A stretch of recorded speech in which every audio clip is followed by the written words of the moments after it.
Allah güç kuvvet versin inşallah. İslam milletleri kendi idarecilerine, sivil toplum kuruluşları, yani ümmet kendini idare eden insanlara Doğu Barış Gücü ya da daha dar kapsamlı İslam Barış Gücü diye bir şeyi teklif edebilirler. Biz ediyoruz. Doğu Barış Gücü diye bir silahlı, her şeyi kendinden olan bir gücün oluşturulması, bu coğrafyada yeni kaymaların, yeni mazlumların olmasını engellemesi açısından önemlidir diye düşünüyoruz. Bunun detaylarını elbette ki bizi idare edenler, bizi idare etmekle yükümlü olanlar da planlamalıdır. Onların işidir. Biz sadece onların işini kolaylaştırıcı sivil toplumu hazırlamak zorundayız. İkincisi, eğer bu zor ise, zor geliyor ve zaman alıyor ise, hemen bugün, yarın değil, bu coğrafyada, kanayan bu bölgede Müslümanlar, yani Filistinliler halk oylamasına gitmeli. Biz Türkiye Cumhuriyeti'ne bağlanmak üzere halk oylamasında evet hayır yapacağız demeli.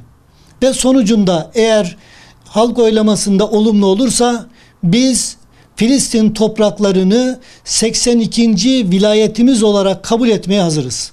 Millet olarak hazırız. Bizi idare edenlerin hesabı ayrıdır, olabilir.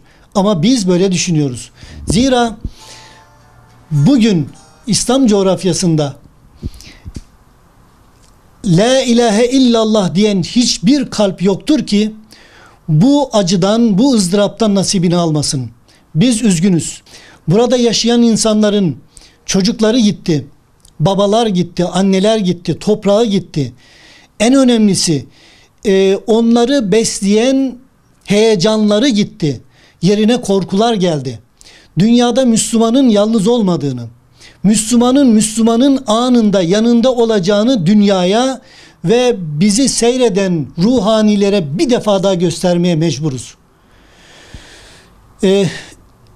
Filistin Türkiye'ye bağlanma gibi bir karar alırsa, Türkiye insanı ilelebet yaşadığı müddetçe o toprakları ihyaya, imara, mamur hale getirmeye gücü yetecektir. Biz millet olarak kollarımızı sıvayıp genci, yaşlısı, çoluk çocuğu, kadınıyla o topraklarda onların huzurlu, bağımsız, hür yaşamalarına yardımcı olabiliriz. Bunu bir vazifedir diye addediyoruz.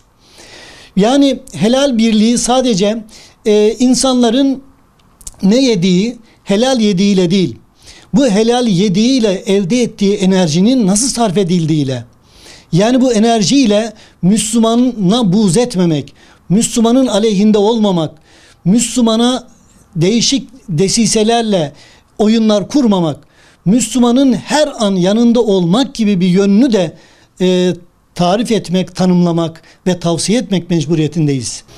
Dünya Helal Birliği 2010 yılında kurulmuş olan bir sivil toplum kuruluşu. İlk ismimiz Dünya Helal Gıda Birliği idi. Sonra baktık ki insanın vücuduna giren şeyler sadece gıda değil. Kozmetiği önce çalıştık. Sonra tarımı mecburen ele aldık. Sonra hizmeti ve turizmi gözden geçirdik. 37 ülkede temsilcimiz var. 250 bilim kurullarında görevli profesörümüz var, hocamız var.